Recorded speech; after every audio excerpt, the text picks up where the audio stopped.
चंद्रशेखर आजाद भारतीय स्वतंत्रता संग्राम के अदम्य नायक।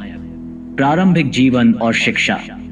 चंद्रशेखर आजाद का जन्म 23 जुलाई 1906 को भाबरा गांव, अब मध्य प्रदेश के अलीराजपुर जिले में हुआ था। उनके पिता पंडित सीताराम तिवारी एक साधारण किसान थे और माता जगरानी देवी गृहिणी थीं।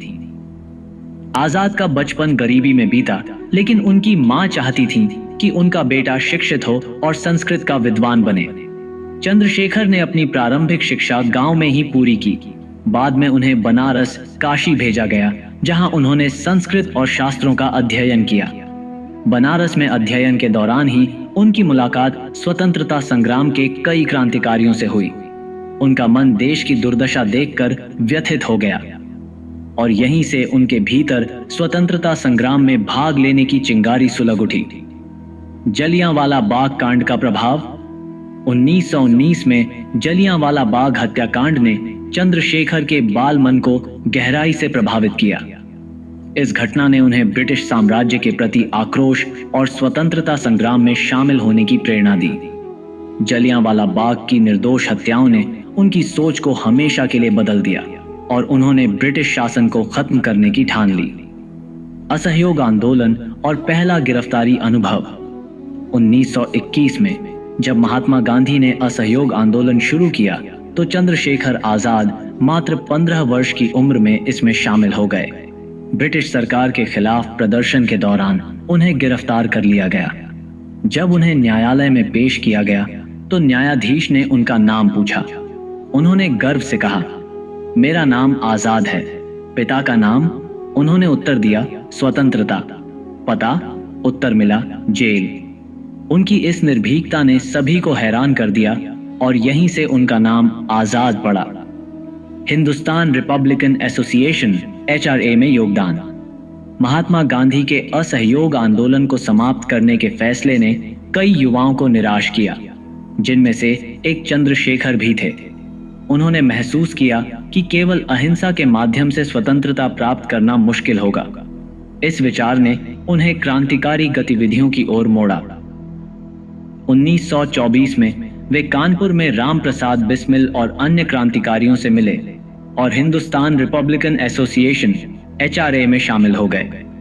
यह संगठन भारत को ब्रिटिश शासन से मुक्त कराने के लिए सशस्त्र संघर्ष में विश्वास करता था।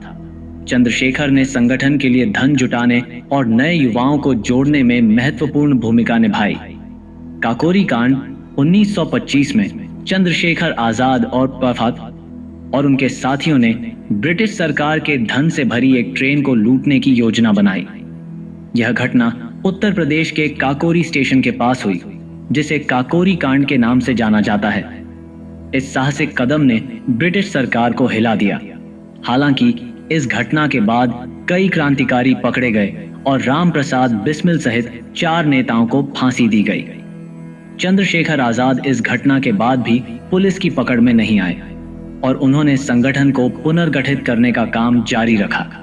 भगत सिंह के साथ मित्रता। 1928 में चंद्रशेखर आजाद भगत सिंह से मिले और उनकी क्रांतिकारी सोच से प्रभावित हुए। दोनों ने मिलकर Hindustan socialist Republican association HSRA की स्थापना की। इस संगठन का उद्देश्य भारत को एक समाजवादी गणराज्य बनाना था। साइमन कमीशन के विरोध के दौरान जब लाला लाजपत राय पर पुलिस ने बर्बरता से लाठीचार्ज किया और उनकी मृत्यु हो गई तो आजाद और भगत सिंह ने बदला लेने का संकल्प लिया। 1928 में दोनों ने राजगुरु और सुखदेव के साथ मिलकर लाहौर में ब्रिटिश अधिकारी J.P. सॉन्डर्स की हत्या कर दी। इलाहाबाद के अल्फ्रेड पार्क में संघर्ष। चंद्रशेखर आजाद का जीवन संघर्ष और बलिदान की मिसाल है। 27 फरवरी 1931 को वे इलाहाबाद के अल्फ्रेड पार्क में अपने साथी सुखदेव राज से मिलने गए।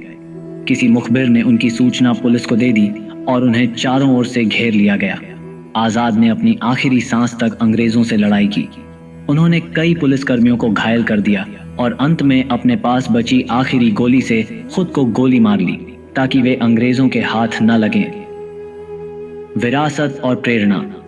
चंद्रशेखर आजाद का जीवन स्वतंत्रता संग्राम के हर युवा के लिए प्रेरणा का स्रोत है। उन्होंने अपने सिद्धांतों और स्वतंत्रता के प्रति समर्पण के साथ आजाद नाम को अमर कर दिया। उनका बलिदान न केवल भारत की स्वतंत्रता के लिए महत्वपूर्ण था, बल्कि यह आने वाली पीढ़ियों को साहस और आत्मविश्वास के साथ अन्याय के खिलाफ लड़ने की प्रेरणा देता है। आजाद ने नारा दिया था, हम आजाद थे, आजाद हैं और आजाद रहेंगे। निष्कर्ष, चंद्रशेखर आजाद का जीवन साहस, दृढ़ता और देशभक्ति का आदर्श उदाहरण है। वे भारतीय स्वतंत्रता संग्राम के उन महान नायकों में से एक हैं जिन्होंने अपने प्राणों की आहुति देकर देश को आजादी की राह पर अग्रसर किया। उनकी कहानी हमें यह सिखाती है कि सच्चा नायक वह है जो अपने लक्ष्य के लिए हर कठिनाई का सामना कर सके और अपने सिद्धांतों पर अडिग रहे। चंद्रशेखर आजाद भारतीय इतिहास में हमेशा अमर रहेंगे। अगर यह कहानी चंद्रशेखर जी की आपको अच्छी लगी हो तो उनके सम्मान में आप इस कहानी को लाइक करें, चैनल को सब्सक्राइब करें तथा शेयर भी करें। अगर इस कहानी को आप अन्य लोगों तक शेयर करके पहुंचाएंगे तो देश में राष्ट्र के प्रति एक नया जज्बा जागेगा। मिलते हैं कल एक और मजेदार कहानी के साथ। तब तक के लिए आप सबको बहुत बहुत शुक्रिया। धन्यवाद।